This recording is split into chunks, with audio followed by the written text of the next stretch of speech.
Hi, Bastian hier. Cool, dass du für dieses Diablo-Tutorial wieder am Start bist. Und zwar geht es diesmal um das Spielen deines Diabolos um den Arm. Ich werde dich Schritt für Schritt durch das Tutorial führen, sodass dir das Lernen leichter fällt.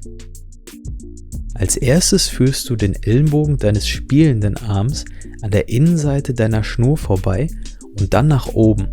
Lass deinen Arm dabei geknickt. Der Stab zeigt schließlich in deine Richtung. Dein Oberarm sollte nun ungefähr im 90-Grad-Winkel zu deinem Oberkörper stehen. Nun wirfst du dein Diabolo auf die Schnurseite zwischen Hand und Oberarm deines spielenden Arms. Dein schwacher Arm bewegt sich mit nach oben, damit der Höhenunterschied beim späteren Werfen des Diabolos ausgeglichen ist.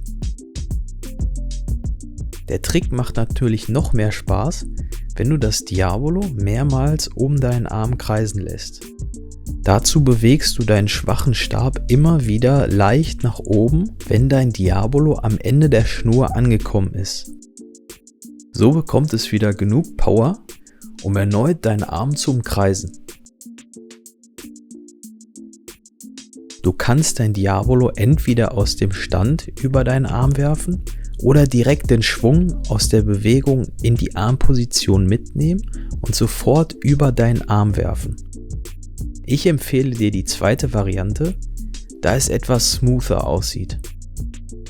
Um den Trick zu beenden, führst du deinen spielenden Arm wieder an der Innenseite der Schnur vorbei und nach unten, sobald dein Diabolo nach einem Wurf wieder auf die Schnur getroffen ist. Dein Handgelenk drehst du beim nach unten führen mit, sodass dein Stab letztendlich wieder ganz normal nach vorne zeigt. Du kannst noch geschmeidiger in den Trick einsteigen, wenn du einen Zwischenschwung vor der ersten Armkreisung machst. Außerdem lässt sich der um den Arm-Trick durch den Zwischenschwung prima mit anderen Tricks kombinieren.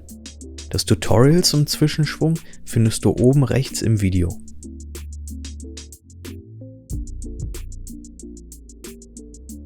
Je näher du deine Stäbe während des Armkreisens aneinander hältst, desto einfacher ist es, das Diabolo auf der Schnur zu fangen.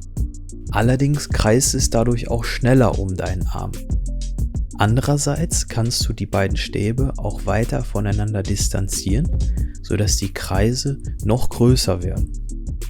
So kannst du deine Spielweise variieren. Ich hoffe, das Tutorial hat dir gefallen. Viel Spaß beim Spielen und bis zum nächsten Mal, dein Bastian.